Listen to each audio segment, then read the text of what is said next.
नमस्कार विद्यार्थी मित्रांनो, MPSC जागरणवर आपले सहर्ष स्वागत आहे। आज आहे 4 जुलै 2026 आणि आजच्या दैनिक चालू घडामोडींवर आधारित महत्त्वाचे प्रश्न आपण या व्हिडिओमध्ये पाहणार आहोत। तरी सर्वप्रथम जर आपण नवीन असाल तर चॅनलला अवश्य सबस्क्राइब करा। चला तर मग आजच्या व्हिडिओला सुरुवात करूया। प्रश्न 1. नुकताच आंतरराष्ट्रीय प्लास्टिक पिशवी मुक्त दिवस कधी साजरा करण्यात आला आहे? याचे अचूक उत्तर आहे पर्याय बी 3 जुलै। स्पष्टीकरण: आंतरराष्ट्रीय प्लास्टिक पिशवी मुक्त दिवस दरवर्षी 3 जुलै रोजी साजरा केला जातो। याचा मुख्य उद्देश एकेरी वापराच्या प्लास्टिक पिशव्यांच्या हानिकारक प्रभावांविषयी जागरूकता वाढवणे हा आहे। तसेच लोक, व्यावसायिक व सरकारांना त्यांचा वापर कमी करून कापडी किंवा ज्यूटच्या पिशव्यांसारखे शाश्वत पर्याय स्वीकारण्यास प्रोत्साहित करणे हा आहे। प्रश्न 2. नुकतीच जुलै 2026 मध्ये युरोपियन युनियन परिषदेच्या अध्यक्षपदी कोणाची नियुक्ती करण्यात आली आहे? याचे अचूक उत्तर आहे पर्याय सी आयर्लंड। स्पष्टीकरण: जुलै 2026 पासून 6 महिन्यांच्या कालावधीसाठी म्हणजेच जुलै ते डिसेंबर 2026 या काळासाठी आयर्लंडने युरोपियन युनियन परिषदेचे अध्यक्षपद स्वीकारले आहे। या काळात आयर्लंड युरोपियन युनियन परिषदेचे नेतृत्व आणि अजेंडा चालवण्याची जबाबदारी सांभाळत आहे। याशिवाय युरोपियन परिषदेचे स्थायी अध्यक्ष म्हणून अँटोनियो कोस्टा आपला कार्यभार सांभाळत आहेत। प्रश्न 3. नुकतीच भारतीय रिझर्व्ह बँकेचे नवीन कार्यकारी संचालक म्हणून कोणाची नियुक्ती करण्यात आली आहे? याचे अचूक उत्तर आहे पर्याय बी रवी शंकर। स्पष्टीकरण: भारतीय रिझर्व्ह बँकेने श्री रवी शंकर यांची आपले नवीन कार्यकारी संचालक म्हणून नियुक्ती केली आहे, जी 1 जुलै 2026 पासून लागू झाली आहे। या पदोन्नतीपूर्वी ते भारतीय रिझर्व्ह बँकेच्या सांख्यिकी आणि माहिती व्यवस्थापन विभागात सल्लागार प्रभारी म्हणून कार्यरत होते। इतर महत्त्वाच्या नियुक्त्या: इंटेलिजन्स ब्युरोचे नवीन संचालक म्हणून महेश दीक्षित यांची नियुक्ती करण्यात आली। बंगाल क्रिकेट असोसिएशनने अशोक दिंडा यांची त्यांच्या महत्त्वाकांक्षी विजन 2028 कार्यक्रमाचे प्रमुख आणि वेगवान गोलंदाजीचे प्रशिक्षक म्हणून नियुक्ती केली। मेटा प्लॅटफॉर्म्स अंतर्गत येणाऱ्या व्हॉट्सॲपचे जागतिक प्रमुख म्हणून कुणाल शाह यांची नियुक्ती करण्यात आली। भारताचे सॉलिसिटर जनरल म्हणून तुषार मेहता यांची नियुक्ती करण्यात आली। International tribunal for the law of the sea मध्ये बिमल एन पटेल यांची न्यायाधीश पदावर नियुक्ती करण्यात आली। सेल्युलर ऑपरेटर असोसिएशन ऑफ इंडियाचे नवीन अध्यक्ष राहुल वत्स बनले आहेत। FATFचे नवीन उपाध्यक्ष विवेक अग्रवाल बनले आहेत। प्रश्न 4. नुकतेच किदांबी श्रीकांत यांनी US ओपन बॅडमिंटन 2026 मध्ये कोणते पदक जिंकले आहे? याचे अचूक उत्तर आहे पर्याय सी रौप्य। स्पष्टीकरण: नुकत्याच पार पडलेल्या US ओपन बॅडमिंटन 2026 मध्ये भारताचे अनुभवी बॅडमिंटनपटू किदांबी श्रीकांत यांनी रौप्य पदक जिंकले आहे। फ्लर्टन, कॅलिफोर्निया येथे खेळल्या गेलेल्या पुरुष एकेरीच्या या अटीतटीच्या अंतिम सामन्यात त्यांना चीनी तैपेईच्या सु ली यांगकडून पराभवाचा सामना करावा लागला। त्यामुळे त्यांना उपविजेतेपदावर समाधान मानावे लागले। प्रश्न 5. नुकतेच हवामान आणि भौगोलिक डेटाच्या आधारे डेंग्यूच्या जोखमीचे मूल्यांकन करण्यासाठी कोणत्या IITने क्लायमेट मॉडेल विकसित केले आहे? याचे अचूक उत्तर आहे पर्याय डी IIT खडगपूर। स्पष्टीकरण: नुकतेच IIT खडगपूरच्या संशोधकांनी क्लायमेट नावाचे हवामानावर आधारित आणि भौगोलिकदृष्ट्या स्पष्ट मॉडेल विकसित केले आहे। ही यंत्रणा भारतातील डेंग्यूच्या जोखमीचे अचूक मूल्यांकन करण्यासाठी दररोजचे हवामान, पर्यावरण आणि जैविक घटकांचे विश्लेषण करते। आता पाहू IITशी संबंधित इतर चालू घडामोडी। QS वर्ल्ड युनिव्हर्सिटी रँकिंग 2027 मध्ये IIT दिल्ली ही भारतातील सर्वोच्च शैक्षणिक संस्था म्हणून घोषित करण्यात आली आहे। IIT कानपूरने सायबर सुरक्षा अभ्यासक्रम सुरू केला आहे। IIT मद्रासने मानवी मेंदूच्या स्टेमचा जगातील सर्वात तपशीलवार 3D ॲटलास जारी केला आहे। IIT मुंबईमध्ये भारताची पहिली एकात्मिक CCUS क्षेत्र प्रयोगशाळा सुरू करण्यात आली आहे। IIT मद्रासने अमेरिकेत डीप टेक स्टार्टअप्सना प्रोत्साहन देण्यासाठी आपले पहिले आंतरराष्ट्रीय केंद्र सुरू केले आहे। भारताने IIT मद्रास येथे स्वदेशी विकसित सिलिकॉन फोटोनिक्स तंत्रज्ञानाचे अनावरण केले आहे। प्रश्न 6. नुकत्याच प्रसिद्ध झालेल्या वर्ल्ड हायड्रोपावर आउटलुक 2026 नुसार प्रस्थापित जलविद्युत क्षमतेच्या बाबतीत भारताला कोणता क्रमांक मिळाला आहे?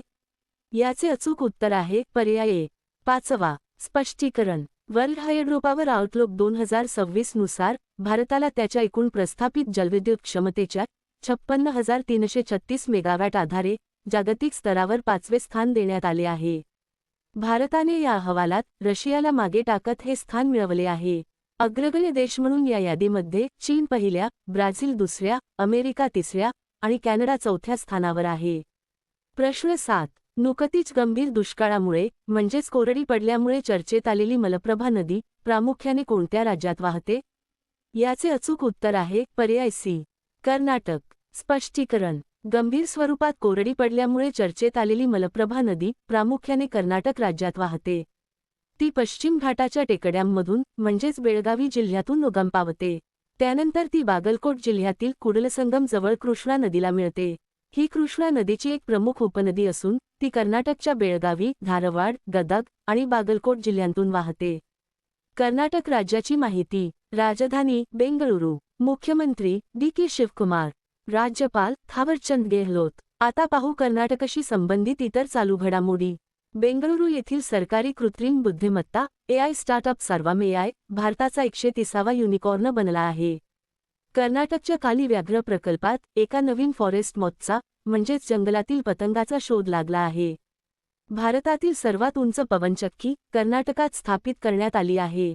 दारूमध्ये असलेल्या अल्कोहोलच्या प्रमाणावर आधारित कर लावणारे कर्नाटक हे भारतातील पहिले राज्य ठरले आहे. कर्नाटक सरकारने शाळा आणि कॉलेजमधील हिजाब बंदीचा निर्णय मागे घेतला आहे. पंतप्रधान मोदींनी बेंगळुरूमध्ये नवनिर्मित ध्यान मंदिराचे उद्घाटन केले. NCRBच्या अहवालानुसार बेंगळुरूमध्ये सर्वाधिक आत्महत्यांचे प्रमाण नोंदवले गेले आहे. भारताचे पहिले राज्य संचालित अंतराळ तंत्रज्ञान उत्कृष्टता केंद्र बेंगळुरूमध्ये सुरू करण्यात आले. प्रश्न 8. नुकतीच चीफ्स ऑफ स्टाफ कमिटीच्या अध्यक्षपदाचे एकात्मिक संरक्षण कर्मचारी प्रमुख म्हणून कोणाची नियुक्ती करण्यात आली आहे?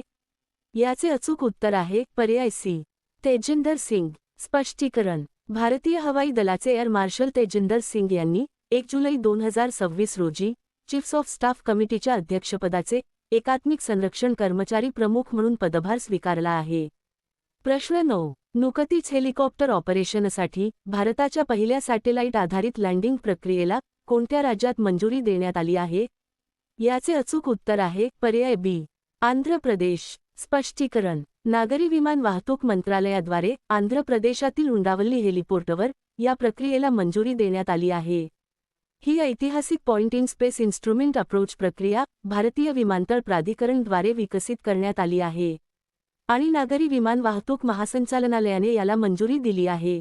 आंध्र प्रदेश राज्याची माहिती. राजधानी अमरावती. मुख्यमंत्री एम. चंद्राबाबू नायडू. राज्यपाल जे. अब्दुल नझीर. आता पाहू आंध्र प्रदेशशी संबंधित इतर चालू घडामोडी. आंध्र प्रदेश सरकारने राज्यव्यापी मोहीम योगांद 2026चा शुभारंभ केला. भारताची पहिली खाजगी मरीन गॅस टर्बाइन सुविधा आंध्र प्रदेशात स्थापित केली जाईल. गंगम्मा जतारा महोत्सव 2026 आंध्र प्रदेशात आयोजित करण्यात आला होता. सरकारी शाळांमधील विद्यार्थ्यांसाठी सुरू असलेला रागी जावा कार्यक्रम आंध्र प्रदेशने 2029 पर्यंत वाढवला आहे. आंध्र प्रदेशातील सरकारी शाळांच्या 21 दिव्यांग मुलांच्या एका गटाने एव्हरेस्ट बेस कॅम्पपर्यंतची एक ऐतिहासिक ट्रेकिंग मोहीम यशस्वीपणे पूर्ण केली. आंध्र प्रदेश सरकारने 13,000 कोटी रुपयांचे भव्य मशरूम मिशन सुरू केले आहे. आंध्र प्रदेशचे माजी मुख्यमंत्री नांदेडला भास्कर राव यांचे निधन झाले. प्रश्न 10. नुकतीच भारत सरकारने मलेशियामध्ये भारताचे उच्चायुक्त म्हणून कोणाची नियुक्ती केली आहे? याचे अचूक उत्तर आहे पर्याय ए, सोमनाथ घोष. स्पष्टीकरण. भारत सरकारने 1997च्या बॅचचे भारतीय परराष्ट्र सेवा म्हणजेच IFS अधिकारी सोमनाथ घोष यांची मलेशियामध्ये भारताचे पुढील उच्चायुक्त म्हणून नियुक्ती केली आहे. परराष्ट्र मंत्रालयाने दिलेल्या माहितीनुसार सोमनाथ घोष सध्या शिकागो येथे भारताचे महावाणिज्य दूत म्हणून कार्यरत आहेत. ते लवकरच आपला नवीन कार्यभार स्वीकारतील. प्रश्न 11. नुकतीच 54वी वर्ल्ड रोईंग चॅम्पियनशिप 2026 कोठे आयोजित केली जाईल? याचे अचूक उत्तर आहे पर्याय सी, नेदरलँड्स. स्पष्टीकरण. 54वी वर्ल्ड रोईंग चॅम्पियनशिप 2026 ही 24 ते 30 ऑगस्ट 2026 या कालावधीत ॲम्स्टरडॅम, नेदरलँड्स येथे आयोजित केली जाईल. या प्रतिष्ठित स्पर्धेचे आयोजन वर्ल्ड रोईंग आणि रॉयल डच रोईंग फेडरेशनद्वारे बोसबान या ठिकाणी केले जाईल.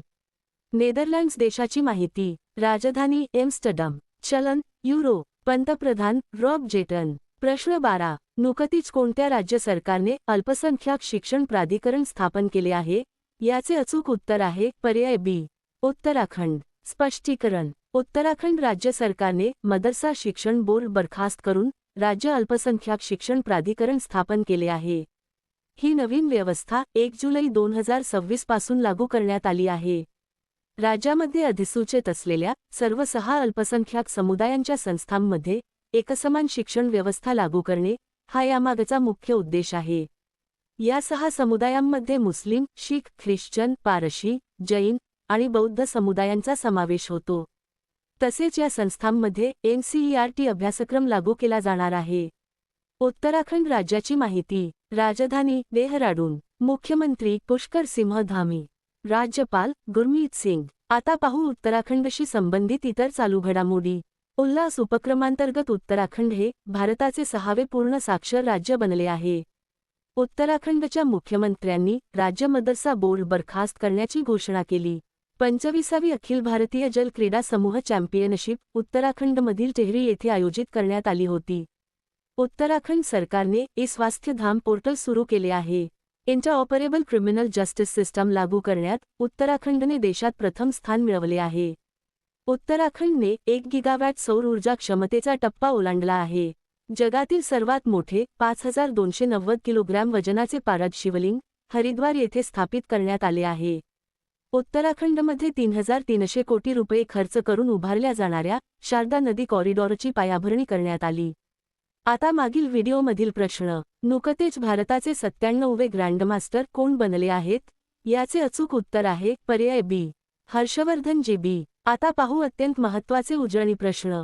पंतप्रधान मोदींना सेशेल्सचा सर्वोच्च नागरी पुरस्कार guardian of the blue horizon प्रदान करण्यात आला.